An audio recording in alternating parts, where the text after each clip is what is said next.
was a day of defection watch, everybody looking around, wondering if someone else was going to splinter away from the two main parties. Well, it's 7 o'clock and nobody's done it yet. I do think there will be more, and all the indications are that they could come in, as a couple of people have used to me who are close to all of this, dollops.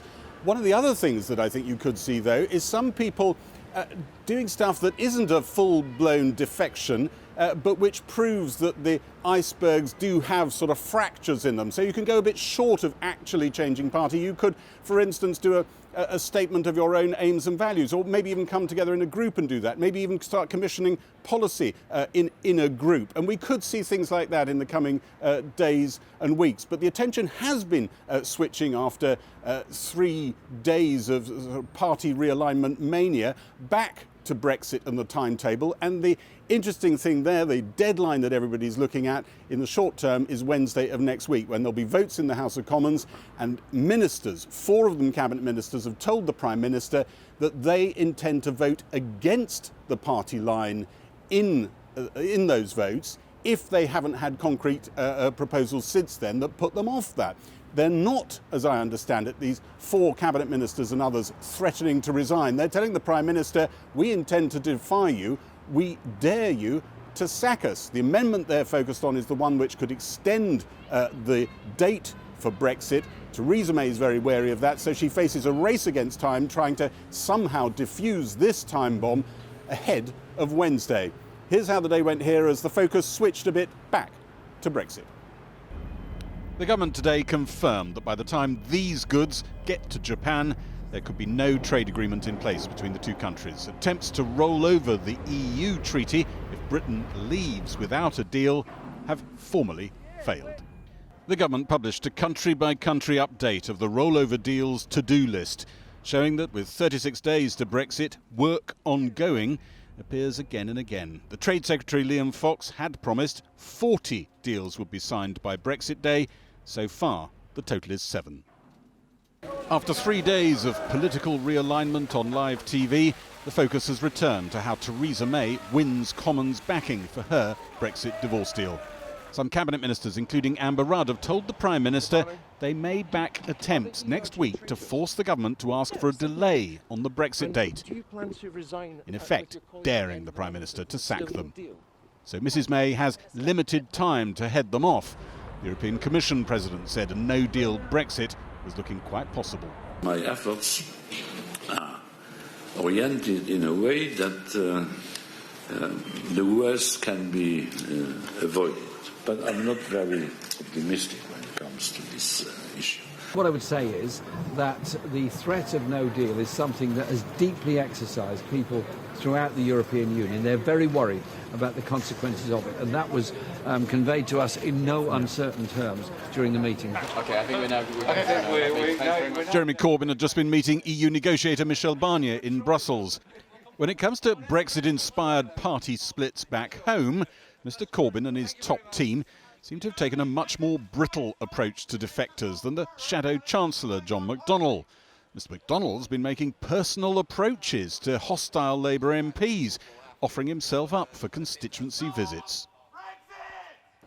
Theresa May today replied to the 3 MPs who sent her a resignation letter yesterday. She said the Conservatives hadn't turned hard right as they had claimed. All 3 MPs said there'd been no attempt to get them to stay in the party. Today, Number 10 asked in some pro-Remain MPs who are on their resignation watch list. They didn't try that hard to hold on to some of the others, and they're going to try and grab you by the ankles. They're making more effort suddenly. Well, I've been very happy to see the Prime Minister, and indeed wanting to see her for some time, because I've been increasingly concerned about the direction our party is taking. When did they tell you would get that meeting? Just earlier today. She wasn't the only one called in. One other pro-Remain Tory was suddenly invited for a chat. After her meeting, it didn't sound like the charm offensive had worked on Justine Greening. What did the Prime Minister have to say? Was the Prime Minister receptive? Well, we had a frank discussion, and I think that was important. That's what I've got to say, thank you. MPs who made the leap out of the 2 major parties this week are working on colleagues they left behind. Just about everyone in Westminster is banking on more following suit. Well, earlier I spoke to the Labour MP Jess Phillips, who said she found it hard to disagree with her former colleagues who are part of the independent group, and I asked her whether she was minded to join them. Anybody would find it hard to disagree with the stuff that was being said about anti-Semitism. Something has got to be done about it. I find it quite hard to disagree with some of the other things, not exclusively everything that they said. But what keeps me in the Labour Party is not what happens around Westminster. The Labour Party to me is all the people in my constituency party, all of my childhood, all of the activism for years and years. It is as much like my religion as religious people feel about their church. But is there a red line at which you say, actually enough is enough? I mean, you quit the party over the Iraq War. Mm-hmm.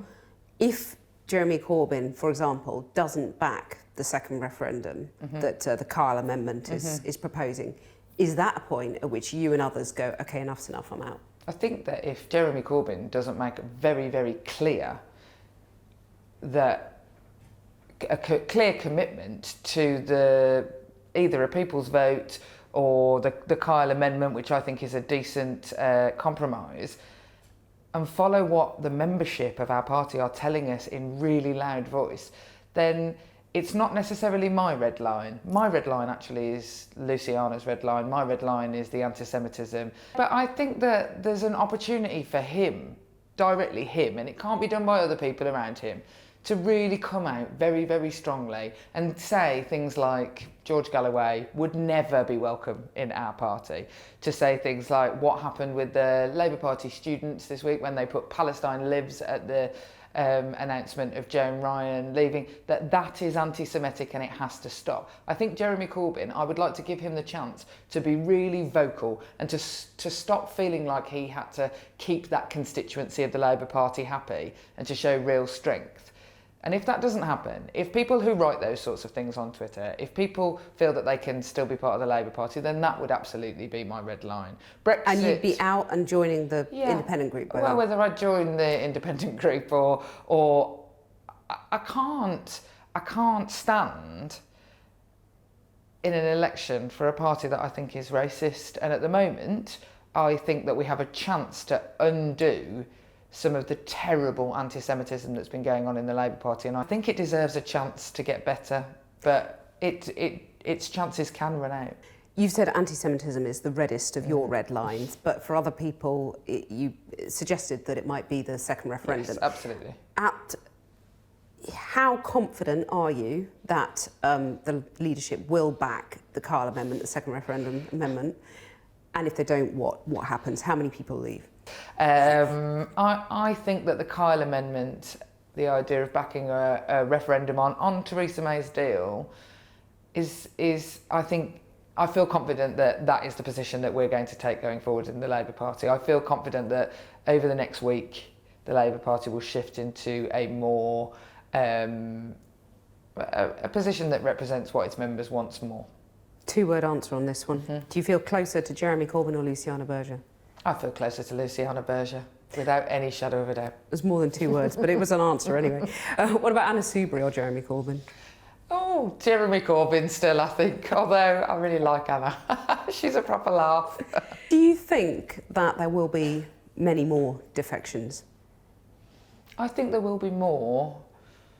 I find it difficult to put a number on it, though. I think there will be more defections from both parties. Is the Labour Party finished? I hope not. But unless it pulls its socks up, there's a real chance that it could be finished in a way that it was in the 80s and won't be able to bounce back for years at least. Jess Phillips, thanks very much.